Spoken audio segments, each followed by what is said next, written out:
Kita tahu bahwa Donald Trump itu akan fokuskan untuk memperkuat ekonomi di Amerika. Dengan memfokuskan ekonomi di Amerika, ini akan berdampak untuk Indonesia.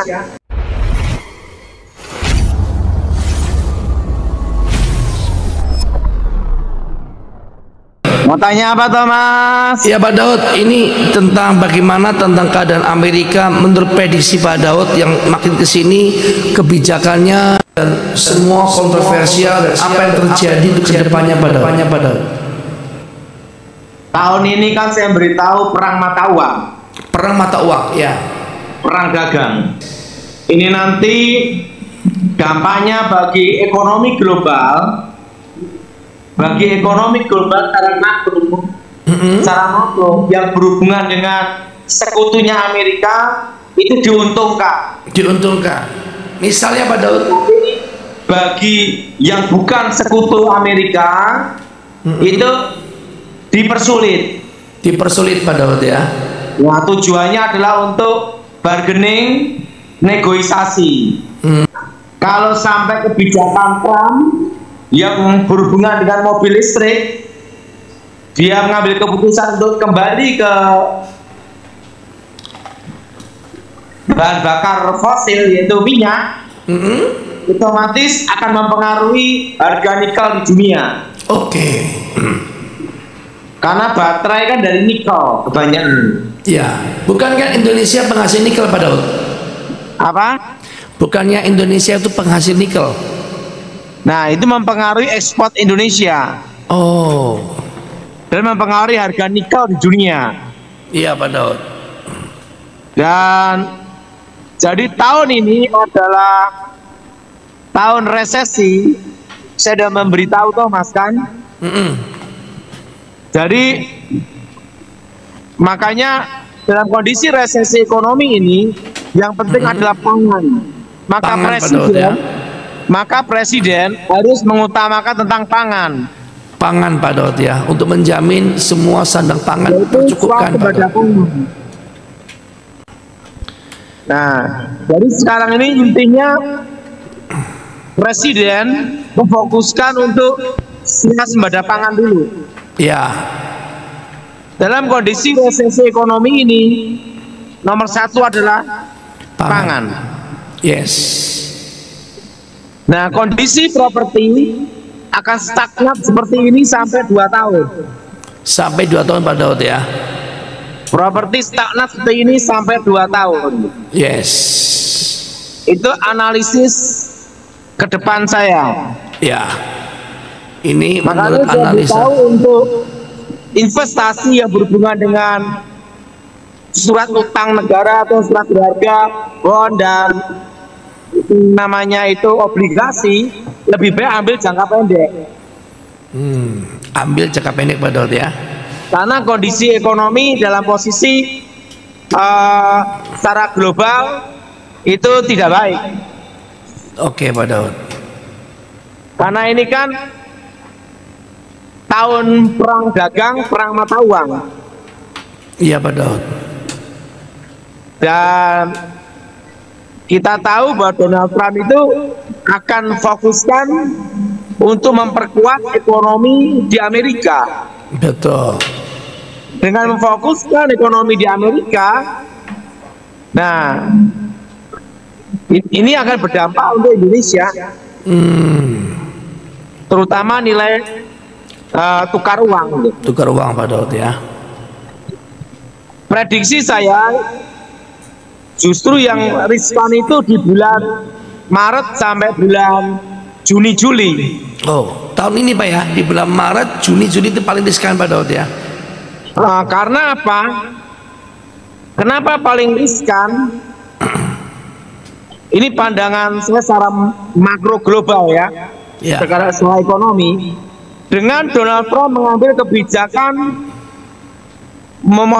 memutuskan untuk memberi bantuan ke negara-negara lain, bahkan keluar dari WHO.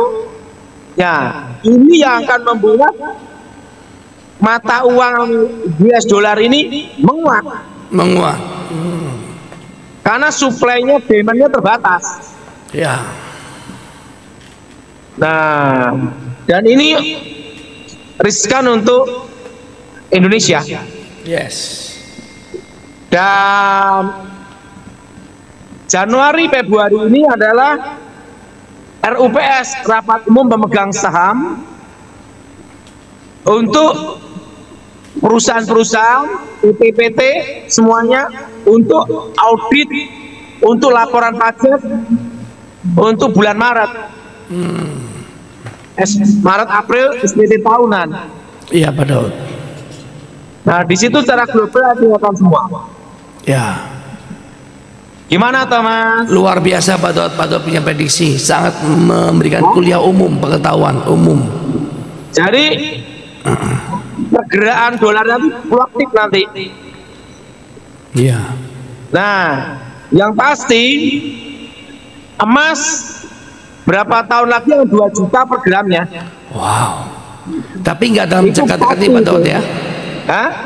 Nggak dalam jangka dekat ini Pak Daud ya? Oke, dalam berapa tahun ini emas akan naik dari 2 juta per gramnya.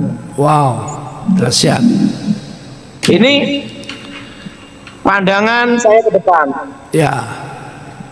Jadi makanya dalam posisi seperti ini harus investasi yang safe haven. Kalau saham pun yang blue chip punya, tapi jangka pendek. Ya. Dalam posisi sekarang ada wait and see, semua menunggu. Semua menunggu Pak Daud ya. Nah, semua menunggu. Feeling saya untuk bulan 6, bulan 7, Juni, Juli.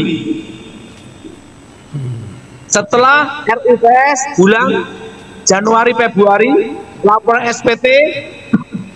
Nah, saya itu penjatuhan utang luar negeri. Nah, ini akan menentukan sekali dalam posisi global. Posisi Indonesia gimana? Menurut saya tahun ini sampai bulan Juli, Agustus stagnan. Stagnan, jadi berjalan di tempat Pak Daud ya. Nah, stagnan dulu. Karena semua pada wait and see, melihat dan menunggu. Melihat dan menunggu Pak Daud ya. Luar Itu biasa. pendapat saya, analisa saya gitu untuk kedepannya. Sekarang selain pada emas akan naik, sekarang kan ini sedang perang dagang yang seperti Pak Daud katakan antara kubu Tiongkok, kubu Jepang dan Amerika Pak Daud ya. Nah, ada nggak Indonesia diuntungkan dalam segi yang lain Pak Daud? Indonesia ini diuntungkan karena sumber daya alam. Oke. Cadangan alam. Cadangan alam Pak Daud ya. Kalau dalam posisi resesi ekonomi, maka presiden fokuskan adalah ketahanan pangan. Kedua, yang berhubungan dengan ekspor seperti zaman dulu lagi, yaitu palawija, pala, kemiri, macam lah. Ya. Setelah itu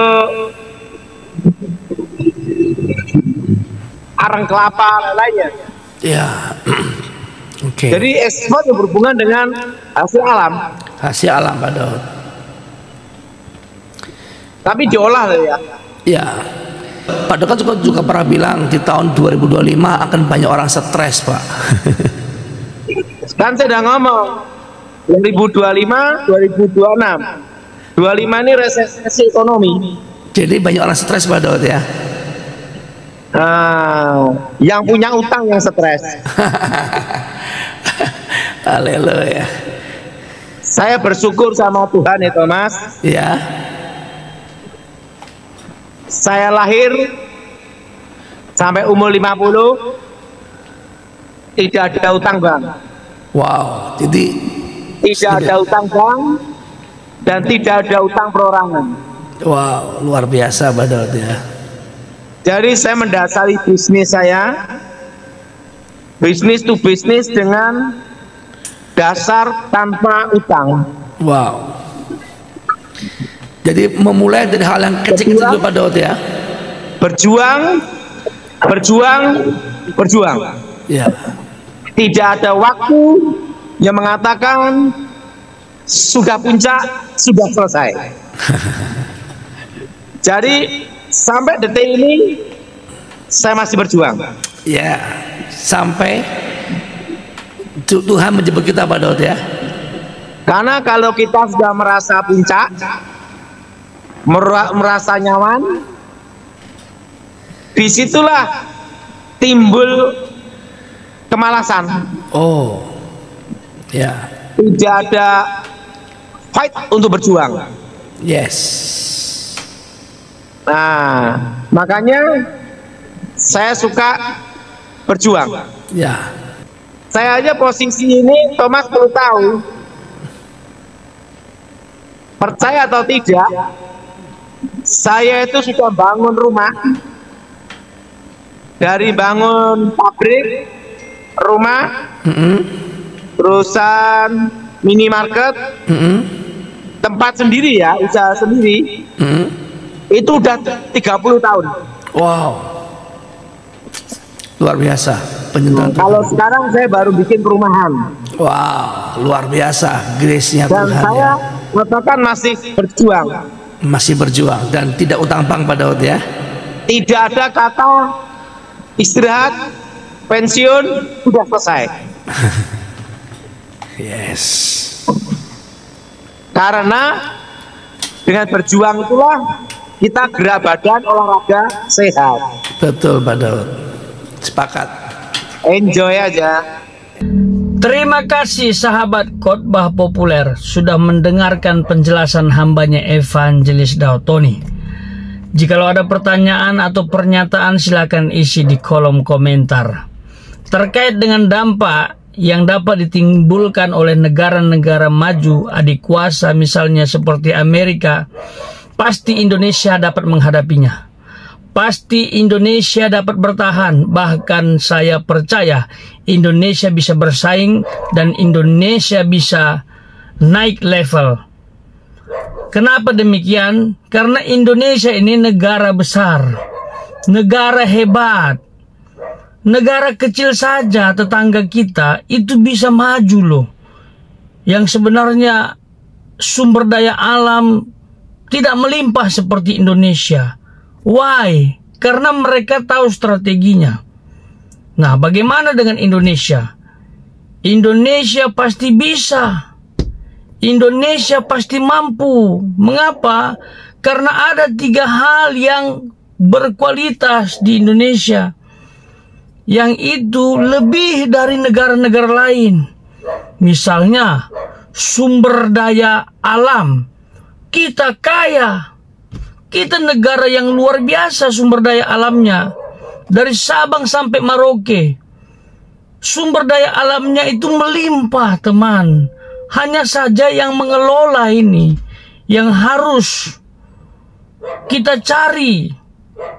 Dan sebenarnya Indonesia punya peluang untuk melahirkan para ahli dari negaranya sendiri. Jadi jangan khawatir kalau bicara sumber daya alam, Indonesia masih terbaik. Banyak hal yang ada di negara kita ini. Ya, minyak ada dari kelapa sawit. Apalagi? Dari bumi juga ada. Emas ada.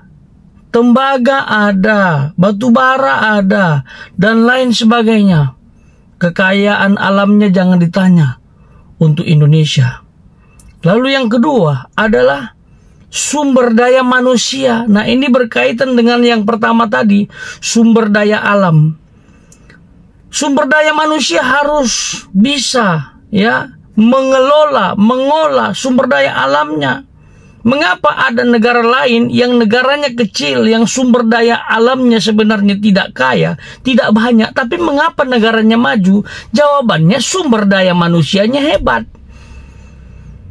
Cerdas. Negaranya peduli untuk rakyatnya disekolahkan.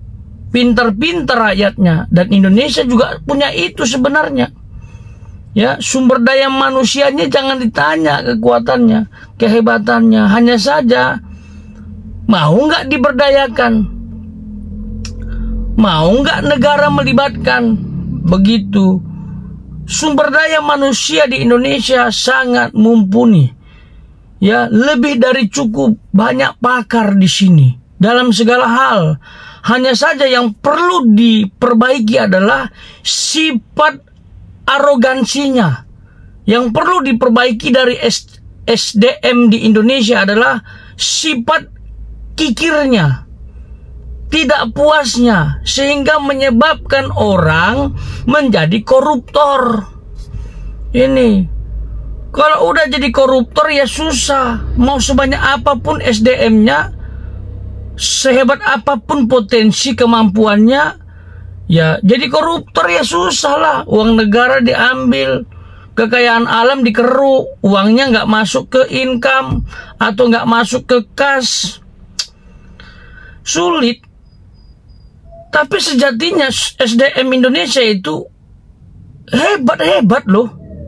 Coba lihat orang-orang Indonesia yang kuliah di luar negeri, yang nggak mau pulang itu. Coba lihat.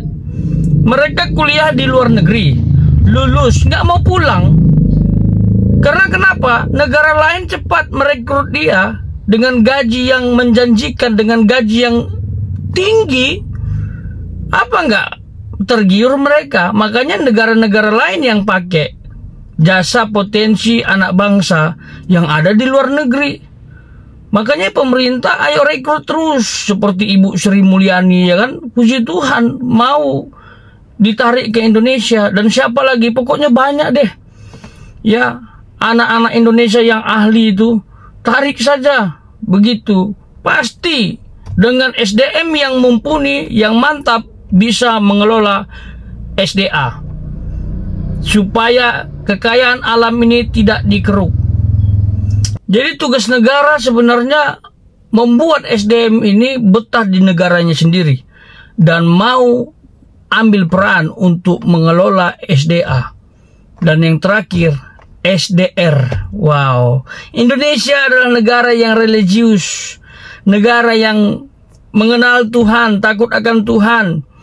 Ya, tapi saking kebablasannya ini baku hantam atas dasar agama. Aduh, ini susah ini ya. Buat semua rakyat Indonesia ya yang punya kemampuan SDR, sumber daya rohaninya tinggi. Come on. Semakin Anda rohani, seharusnya semakin Anda punya karakter yang lebih baik. Punya karakter yang mencerminkan iman saudara. Ya, buat saudara yang beragama, yang mencintai agama, apapun agama saudara, come on, ayo bersatu.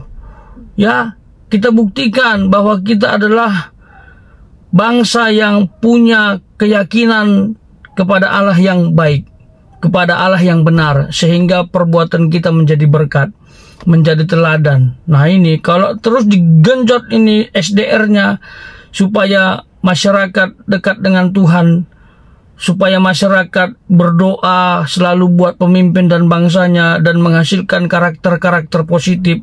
Dan kalau dia jadi pemimpin, otomatis ya kan, jauh dari koruptor. Gitu. Tapi kenapa tetap ada koruptor? Nah ini, rohaniawannya munafik. Yaitu jemaat yang dibina, jemaah yang dibina jadi munafik juga. Makanya kita yang cerdas secara spiritual ini betul-betul tulus. Kalau Anda ceramah, kalau Anda pidato, sampaikan kebenaran itu dengan baik, dengan sungguh-sungguh. Motivasimu melayani Tuhan, bukan motivasimu ini. Itu kita evaluasi diri ya. Saya sendiri secara pribadi sedang berjuang terus supaya orientasiku melayani Tuhan. Kalaupun dapat berkat, why not? Terima. Barangkali itu berkat Tuhan ingin disalurkan juga kepada orang yang membutuhkan. Begitu.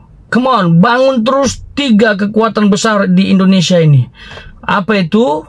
SDA, SDM, dan SDR. Kalau ini betul-betul murni, kita akan menjadi negara hebat. Ya, kita akan menjadi negara hebat. Ya, yang tak tertandingi. Seperti itu. Ada negara-negara besar yang canggih, tapi nggak jelas imannya kepada Tuhan yang mana, kepada Tuhan siapa, sehingga kebablasan mengatakan tidak ada Tuhan. Ini juga parah. Hati-hati, murka Allah datang. Ya, seperti itu. Jadi kita support pemerintah, kita doakan buat teman-teman yang berprofesi sebagai tenaga pendidik spiritual. Ayo bangun iman setiap jemaat dan ajarkan toleransi dengan benar. Jangan sentimen aja engkau ajarkan kepada mereka bahwa agama ini musuh kita, agama ini hajar. Jangan. Kita ajarkan toleransi. Saya tenaga pendidik, saya pendidik generasi. Apapun agamamu, sekalipun berbeda dengan aku, saya katakan kita satu, kita Indonesia. Ya, kita harus saling mengasihi, toleransi ditingkatkan.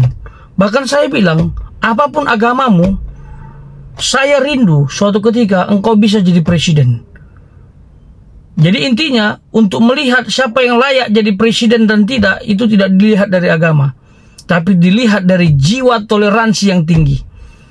Kalau orang toleransi terhadap masyarakat Indonesia, terhadap segala suku dan bahasa, itu keren. Itu keren. Pemimpin seperti ini harus betul-betul lahir di Indonesia, sehingga Indonesia kembali ke falsafah yang sebenarnya. Bahwa kita berbeda tetapi satu. Bahwa kita negara kesatuan Republik Indonesia. Itu dari Sabang sampai Merauke, kita Indonesia. Itu yang harus disampaikan. Ya, sekali lagi jangan khawatir dengan dampak yang ditimbulkan oleh negara-negara adik kuasa siapapun itu. Kenapa tidak khawatir? Kenapa kita optimis? Karena Indonesia punya 3 kekayaan hebat. Sumber daya alam, sumber daya manusia, dan sumber daya rohani. Tuhan Yesus memberkati.